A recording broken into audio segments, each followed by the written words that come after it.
Welcome to Blueprints for Brilliance Coaching Insights, a podcast by coaches for coaches. Our guests share their hard-won wisdom to help you grow your coaching business and create a life of success. So get ready to unlock the blueprints to your success.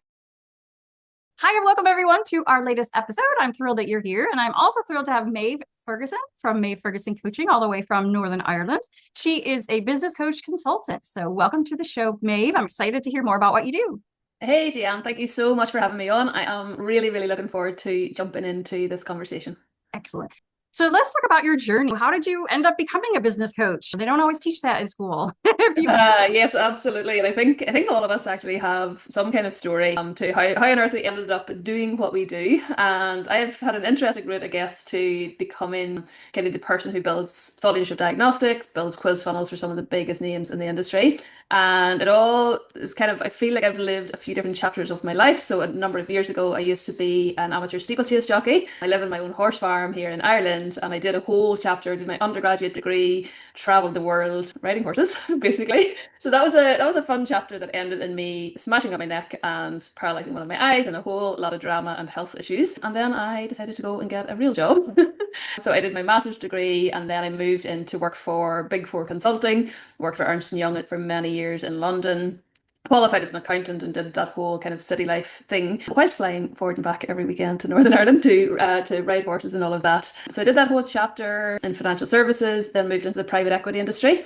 And I headed up a team here of 47 people, really focusing very much on not only client delivery, but also kind of product development. And I headed up our continuous improvement function. So very process driven, very process orientated person. And then a really long story cut short, I ended up catching a virus. And at this chapter of my life, my career was absolutely flying. I was training 6 days a week. I was running and winning like long distance races. And I caught a virus, and I spent 4 years in bed, incredibly sick. Had to get a wheelchair to get around the house, and on it went. But anyway, it was the best thing that ever happened to me, because it was the only thing that actually got me to stop, slow down, and assess what was I doing with this one really precious life that I had been given. So I made the decision to leave corporate, retrained as an executive coach, and then jumped headfirst into this industry that we're all in, that prior to that I didn't even know existed, to be totally honest.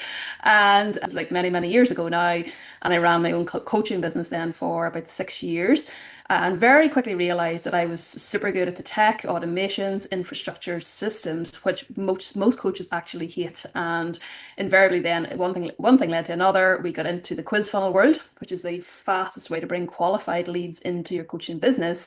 And we started then building these for all of our coaching clients so that they too could have really hyper qualified leads coming in. And yeah, the rest is history. So now we do that solely for our clients. We build these diagnostic assessments. So if you've ever been through something like Enneagram, Myers-Briggs, DISC, we are the geeks that build those things. And then on the other end of the spectrum, the quiz funnel, which is really powerful lead qualifier. So very random story as to how I got here. Wow, you did really go roundabout, didn't you? You started out as a jockey and then got a real job, which a lot of people is interesting. They get a real job and then something happens and then they decide to go to work for themselves, which is also my story. So I love that. And then running and then getting sick. I'm so sorry for that. But like you said, I love that your attitude is the best thing that ever happened to me. That's fantastic. 100%. Absolutely the best thing that ever happened, because I genuinely don't think I would have stopped had it not stopped me. Mm-hmm. Yeah, that often is the way, isn't it? Something outside of your control changes your focus and your direction. But we're glad that you're healthy and happy now and helping other people. So talk to me a little bit about the diagnostic assessments and quizzes that are helping your clients. Yes, absolutely. So I think one of the main things I see in this industry is where we have people we all have our lists, our email lists. And if you're sending the same email to every single person on your list, what we find is that is literally kind of spray and pray. We are hoping that some of the words that we write in our email are going to land with somebody on that list. And the problem is, and the reason why that's happening, is that so many coaches, consultants, service providers have these PDF lead magnets, and anybody and everybody can opt in. Most people never even open it, never move it out of spam, never mind click the thing, never mind read the thing, never mind do anything with it. And what happens then is we don't actually have any data. We don't have any insights into the leads coming into our business. We don't know who's a good lead, who's a bad lead, who's high quality, who's low quality, who's able to invest in our 10K, 20K, 30K coaching, versus who are the people who are maybe going to be able to buy our $97 thing. So what we set out to do then was like, how can we on the front end of the business build these quiz funnels, build these diagnostics that tell us every single thing that we need to know about our leads so that we can both qualify them but also classify them. So we have a classification system to say here are the tier 1 leads. So every single day, as tier 1 leads pour into our company, our sales team are getting tagged, notified to say a tier 1 lead has just come in. If a tier 4 lead comes in, they know to allow the automated nurture sequences and all of those fabulous things to do their job. But we are able to focus our attention on the most potent leads coming into our business because we have the infrastructure, because we have the data, because we have the systems. And then what that really, really allows us to do is to have that hyper segmentation so that whenever we are emailing our list, we're not spraying and praying. We're not sending people stuff that they're simply not interested in. We are getting every data point about our leads and then only inviting them to the things that they've already told us that they want. This is why our conversion rate is so crazy. This is why our sales calls aren't really sales calls. They are, how does it work? When can we start conversations? Because they're so qualified prior to jumping on the call with our sales team. They already know they want it. It's just a matter of when they can slot it into their kind of business plans for both for themselves and the team and fitting on with us and all of those types of things. And that's hyper qualification is just something we have become absolutely obsessed with over the last number of years. And the reason is because it works. I love that. It's hard to get that across sometimes, that the segmentation is so important. I think because initially people aren't sure how to segment. How do I determine who goes in this basket or who gets that automation sequence? So absolutely. I would love to learn a little bit more. My other question is, how do you get people to answer all the questions? You know what I mean? Sometimes the more you ask someone, especially when they're getting something free, the less they're apt to fill it out. So I think there's so much that goes into diagnostic design, and that's why we spend like a full VIP day with our clients designing out their diagnostic. And what I love to do is we got to begin with the end in mind. So we always begin with the offer. What is your coaching package? What is that, program, whatever that you are selling on the back end? Then reverse out of that, what is your sales mechanism? So are we driving them to a micro product? Are we driving them to a call? Are we driving them to a webinar? So what is that sales mechanism? And then reversing out from there, we've got another couple of pieces of the puzzle between that sales mechanism and a cold lead at the internet that has never had a single piece of interaction with us. Okay. And what we have there is the hook. Okay. So the hook has to be a question that we ask our people that they simply cannot scroll past. They see the hook, they see the question, and they're like, I don't know. I want to know. And then that at least triggers off the opt-in. Okay. Now we always advise to put our opt-in up front so that the way I kind of equate it is that you still get your opt-in. Okay. Even if they don't complete, I equate the quality of that person that doesn't complete as exactly the same quality as a PDF lead magnet person. Okay, so you still have their name, their email address, their phone number, if they provided it, and we have a lead on our list. And for example, our funnels are running at about $3.31 per opt-in. Okay, which is super, super low, especially for I'm in the business niche as well. It's a really, really good CPL for that. But then what we got to do is there's a balance here, and it depends on your package at the back end. So if you are, say for us, for example, I actually use our diagnostic assessment as a filtration mechanism because not everybody is ready to work with me. Not everybody is at the right level to actually get on our sales teams' calendars. Okay, and that's okay. So we actually use ours to filter people out. So some of our questions, and I'll share the link so people can go through it later, but some of our questions allow people to say, they might email in and say, I don't know the answer to that. And it's like, good, okay, the diagnostic is doing its job. Okay, so we are able to get all of the answers to all of the questions, and then we can actually build audiences of people. So for example, we can build audiences of people who are the people who are doing between 0 and 6 figures a year. That's a very different human being to somebody who's doing 5 million a year. Okay, and then what you can do with these diagnostics is then you're able to put the right offer and the right message in front of the right person at the right time because they've answered questions in certain ways.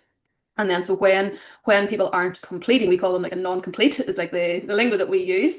Whenever we have a non-complete, we still have the lead, and then you can have different follow-up sequences based on what they have answered, where they left. You can set up bounce sequences to drive them back in to finish in case, it happens to all of us. I'm sitting there, one of my children screams, forget about the assessment that I'm taking, and off I go to fix whatever drama has happened with my 3-year-old or my 5-year-old.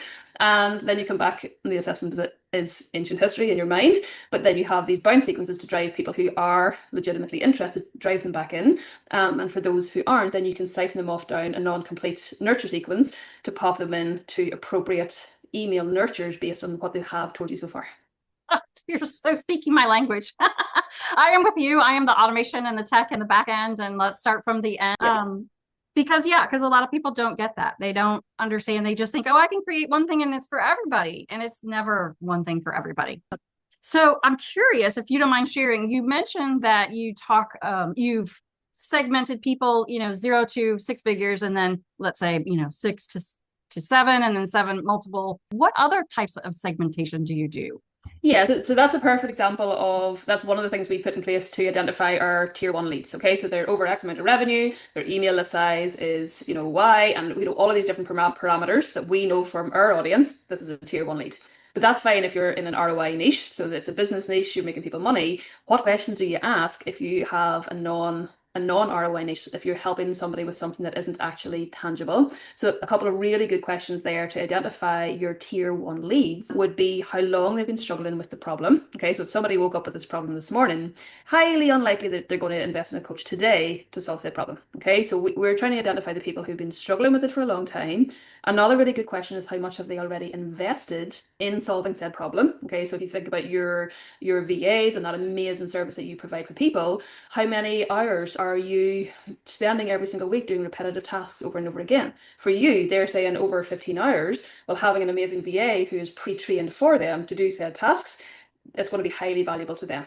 Whereas if somebody's like, half an hour, they're probably not in enough paying, air quote paying, to invest in that service. So that's kind of one way, but that's very much about the lead classification piece. So who are the people who, from a classification standpoint, are our hottest people who are bound to be ready to work with us right now.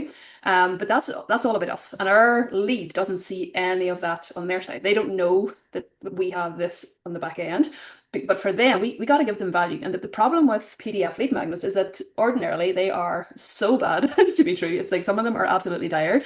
Most of them end up in spam. Most people don't click the email, never mind read the email, never mind open the dang thing, never mind read the dang thing, never mind actually get to the call to action. That was the whole point of the lead magnet in the first place.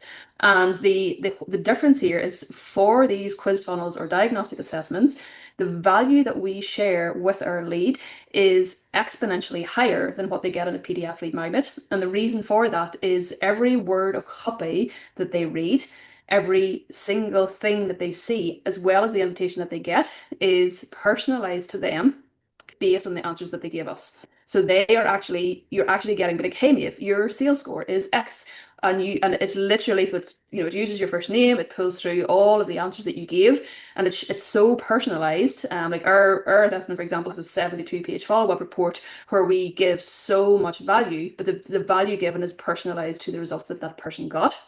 And that's multi-7-figure player is going to see completely different copy from somebody who is in a different chapter of business. So it's just, but the whole thing is, it's done automatically. It's done via the infrastructure. So once it's built, this thing just runs and qualifies our leads for us every single day. And just to kind of wrap up my answer on that, too, as well as the classification piece, we want to think about what do we want to ask people questions about.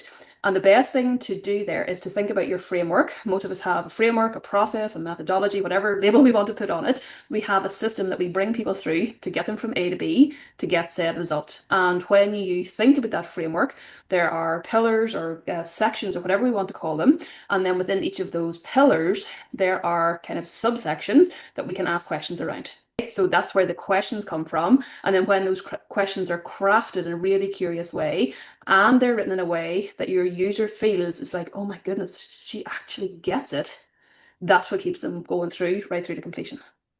I love that. Oh, got me all excited now. I have to go back and do the quizzes. So one thing we haven't talked about is how do you get the leads coming in? Oh yes, the water in the pipes conversation. I love this. This always makes me chuckle because we inside of our company, we literally build diagnostic assessments and quiz funnels for our clients.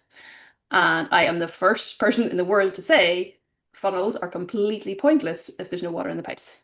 So if we have 6 followers on Instagram and we post once a month, no matter how amazing your assessment is, no matter how amazing your quiz is, that thing ain't going to do a dang thing for your business because there's no water in the pipes. And I actually wrote an article on this just last weekend over in Substack, where if we think about the quality of the water in our pipes, if we are driving $10 people through the pipes of our business, i.e. your quiz funnel, and you have a 10K offer, a 50K offer, whatever that number is, no matter how amazing you are as a coach, no matter how brilliant you are, that isn't, they can't invest. They are never going to be able to jump onto your thing, even if they want to. So there's two pieces here, is rich niche positioning. And this has been such a profound shift for so many of our clients. So especially where they're in kind of maybe a life coach space or relationship coaching space, if your copy, if your top of funnel messaging, your top of funnel positioning, your top of funnel copy is screaming out to poor me types or struggle bus people or negative things or trauma that they've had or problems that they've had, that copy is going to attract a certain type of person into your pipes. So what we want to do is, if we think about, and this is more applicable if you have high ticket offers, anything kind of 3K, 4K, 10K, 50K, whatever your number is, we've got to consider who are the people that we are bringing in. And from a copy perspective, how can we speak only to the rich niche? How can we elevate that copy so we're not bringing in any struggle bus people who are never going to be able to invest in themselves? And this is where I feel so many coaches start losing confidence in themselves. They start thinking that it's them. And then they go off to some bro marketer and buy some other shiny thing, some other shiny program that's going to fix the entire universe. And it's never that thing. They are trying to put a square peg into a round hole because they're not actually putting the right message and the right offer in front of the right person buying at the right time. Fantastic. So tactically, do you use like ads? Are your clients finding people in other places, or both? It would have been really helpful if I'd actually answered your question. So let me actually answer your question. So we do it in 3 different ways. Okay, so we've got organic, which is all of the standard, posted and adding people to your audience who are ideal clients, posted on your organic profile, doing what we call hand raisers. So we all know the game of the keyword, comment down below, keyword into the DMs, and then we send them through that way. So that's one way to do it. And organic isn't free because organic you pay with time. Now, then we have on the other end of the spectrum, I'll get back to the third in just a moment. On the other end of the spectrum, you can run paid traffic. Now, one of my clients is running $900,000 a month in Facebook ads. Other clients are running $5 a day. So it doesn't have to be, like, even for me, that makes me laugh. But for $5 a day, just to get started, you'll be bringing qualified leads through that diagnostic, through that quiz funnel, steady Eddie every single day. Couple of leads. And obviously, you can, as you get into positive ROAS, you can then jump it up to 10 and 15 and 20 and 50 and all of the things.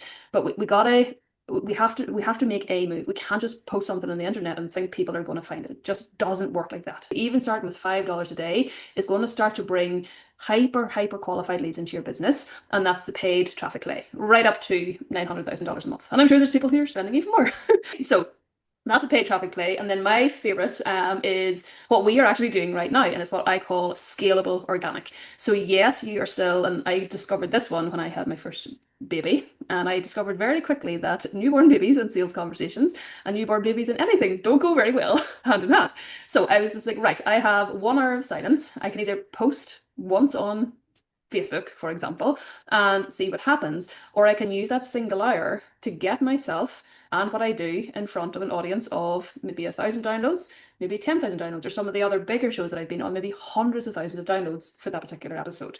So scalable organic is podcast guesting, bringing your expertise to other people's audiences, building beautiful relationships with the hosts and all of that kind of thing, showcasing their businesses as well. And then what I've been moving into very much the kind of the focus in our business over the last year or so is doing a lot of keynote speaking. Because again, if you think about these assessments, if you think about these quiz funnels, when somebody is on a podcast, what's the first thing the host asks? Where are we sending people? We don't want to send our people, oh yeah, find me over on Facebook, okay, because that's not going to grow your business. You might get a few more friends, but it's not going to grow your business. And then likewise that when you're speaking on stage, how can the audience keep in touch with you, etc.? Well, you just put them through your diagnostic. So you always have a really powerful lead magnet that is super attractive to the listener or the watcher if you're on stage, and also brings you all of that data and that insight into all of your leads. So I love that. I'm gonna have to talk to you after this. I have some things that you need to know or that I need to ask you. No problem, no problem. So this is absolutely fantastic. I mean, bottom line is that you need to segment your list properly and then ask enough questions to make sure what you offer is valuable and is solving their first problem. Do you agree? Absolutely. So I always lead with how can we give people so much value that they're like, if this is for free stuff, rather than the gatekeep, oh, I'm going to tease this and then give it all to you once you pay me, just tell them your methodology. So a really, really good tactic, and I'm going to butcher it now because one of my mentors over the last few years told me this, but it's like, how can we just give them so much value and then sell the implementation? So whenever, if most of your audience are coaches, for example, tell them how to do it. But if they don't know how to coach them through themselves through said problem, they've gotten so much value from you. The other difference with the diagnostic assessment is that this is not just a double click autofill my email. They've spent 10 minutes with you already. 5 minutes, 10 minutes. They already know you, like you, trust you. It is collapsing the amount of time it takes to go from stranger to paying client, because it's not just something that they're doing when they're scrolling mindlessly on Instagram. That there is really, really, really important for getting those people. How can we get them to turn into clients as quickly as possible? Oh, I love this so much. So tell us a little bit about your clients, the ideal clients for you. How big is their business, or are they, it doesn't sound like they're in a particular niche. Yeah, so our clients, it's interesting actually, it's a range. So they tend to fall into two main categories. One is what I would call the expert category. And these are the people who are actually really good at something, but they're so good at their thing, but they're not born marketers, and that's okay. So they're not meant to be marketers. They're not meant to be me. They're not meant to be business consultants. They're not meant to be business advisors. They're meant to be good at what they actually do. That's one person. And a lot of people ask me, when do you know you're actually ready for an assessment or for a quiz? And I always say, we got to have two things in place, because otherwise it is just, again, spray and pray, hit and hope, cross your fingers and hope to God that something lands. And what we got to have is, first of all, we got to know the struggles of our audience. We got to deeply understand what they are struggling with.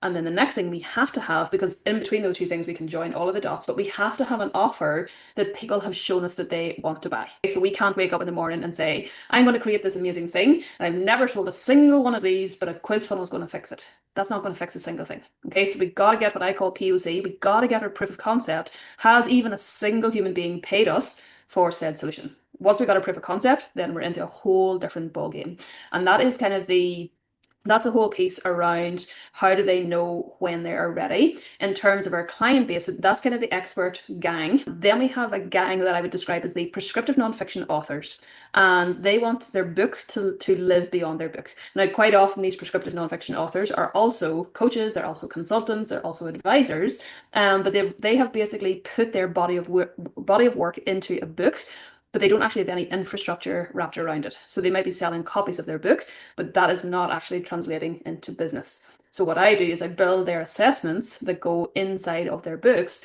that turn their books, not from a book, into that lead generating machine. Absolutely fabulous. Yeah, we have a client who is a law firm, and she has a book as her lead magnet. She will send it free to anyone who reaches out to her. Yeah. It's so great. It's a positioning piece. It's an absolute positioning piece. So if you're the type of person who has a book, a bestseller, and you have that book turned into a lead generating machine, hey presto, you've just a lead pipeline for life. Fantastic. Well, I know for a fact that there are people listening to this thinking, I need to get a hold of Maeve. Where is she? How can I find her? So where's the best way for people to reach out to you? Yeah, so the obvious answer is to go to our diagnostic assessment. So in that assessment, you will discover your impact score and really discover, as a coach, what impact are you actually having on this world? Because there's one thing between having this dream of the impact that we want to have, but if our dream isn't actually translating into a business, a fully fledged business where we're serving clients every single week and bringing more and more people into our companies, we're never going to have the impact that we actually want to have. And when you go through that diagnostic, we're going to score you on 3 different tiers: the expert tier, the authority tier, and then the thought leadership tier. And this is what, after working with thousands and thousands of coaches and experts, working with them, have really just distilled it down into 9 key areas that we have to have humming along if we want to move out of the status of being like everybody else in our niche fighting, fighting the good fight on Facebook and all of the things, trying to like get a lead here and get a lead there. These are the 9 things that we got to have in place to actually grow a company as opposed to some kind of half-baked hobby. And those 9 areas are offer, leads, and sales. Then we have team, process, and system. Then we have diagnostic ability, leverage, and thought leadership. So we want to, and really thinking about that ecosystem that we have wrapped around all of our business. And what that assessment does is like, do you know what? When it comes to team, you're absolutely fine. Don't need to worry about that today. Nothing wrong there. But actually, when we look at your offer, this is your lowest score. Therefore, here's what you want to focus on. Here's what you want to work on. And it really gives you really raw insight into where we are focusing maybe on the wrong things inside of our business. And I see this all the time especially with newer coaches actually, where they've maybe listened to some bro marketer out there who's told them that this is what you need, and they're putting the cart before the horse. And they might be focusing on writing a book or speaking on stage, but they don't actually know how to bring leads into their business yet, or they don't have an offer that converts. And I'm a huge fan of like, let's get the foundations of our businesses absolutely rock solid before we move on to the chapters. Like for me in my business, for example, I'm over in America every 4 to 6 weeks. I'm speaking on stage, I'm going to mastermind events, I'm presenting at mastermind events. But had I not have all of this foundational stuff in place first, the whole thing would collapse. So it's like, let's put the cart before the horse, go through that diagnostic assessment. So you just go to impactscoreassessment.com, and I think it's going to be down in the show notes as well, and take your time. Don't do it half-hearted. Sit down and go through it properly, because it's going to give you a really good baseline as to where you are today and exactly what to focus on. Fantastic. And what is the follow-up to that? Will you be reaching out to them? Potentially. So the follow-up to that is you'll get a personalized 72-page report, and then you'll be invited to hop on and have a client engine strategy call with a member of my team if you meet certain qualification criteria. As I go through that, and give it your best shot, but don't go through it and answer like what you think we want to hear. Let's be really, there's no judgment. There's no like, oh, look at this person's score. The whole idea is that we get a true picture of where we are, where we want to get to. And then if I'm a big believer, it's like, if I can help you, we'll offer to help you. And if we can't, we'll point you in the direction of somebody who does. And a perfect example of that is one of the questions we ask inside of our assessment is about platforms. I don't know the first thing about YouTube, okay? But I have a really trusted partner who helps some amazing clients does all of their channel management for YouTube. So let's pretend we're chatting and they're just like, all I need is somebody to run my YouTube channel. Well, I'm not going to offer to help you with that because I can't. I don't know anything about it. But because we have your diagnostic, because we know you're focused on that, we can then point in the direction of a really trusted friend, colleague, person that we have been connected with for years to help you with that instead. Yeah, we love having resources like you for people who really need your help. And I love that you talked about offers that convert, because, it's one thing to have an offer. And I was just listening to a podcast on this that you like, that you think everybody wants, but it's actually not until you get out there and start talking to people to find out what actually their problems are. So yes, absolutely. And it's, and also to me, it's like, there's so many people. It's like, yeah, this got so much interest. And it's like, how many people paid you? Because having loads of people saying, this is amazing, I would love to do this, is very different to people actually typing in their credit card details and handing over their cold hard cash, Yeah, without a doubt. Well, this is fantastic. We will put as you said, your assessment in the show notes, so people can just click and go right there. I have one last question for you, Maeve. It is, if you could provide one tip to make the world a better place, what would that be? Build relationships from the get-go in your business. I am playing catch up from not focusing enough on relationships from the very early years of my business. Fantastic. What a great I have a book recommendation, if I may, as well. So Selena Sue wrote an amazing book there this year called Rich Relationships. Highly recommend buying it on Amazon and giving it a read. It is superb. Thank you. We always love book resources. And I tend to listen to them on Audible because I never have time to sit down and sit still and read. But this has been great. I appreciate you so much for coming on and sharing all of your expertise. This has been just phenomenal. So thank you. No problem. Thank you so much for having me. Really appreciate it. Thank you. Thanks for joining us today on Blueprints for Brilliance Coaching Insights. We hope you're leaving this episode with inspiration to take your coaching business and your life to the next level. If you found value in this episode, we would love it if you would subscribe and share it with someone else who you think might benefit from hearing it. Thanks, and we'll see you in the next episode.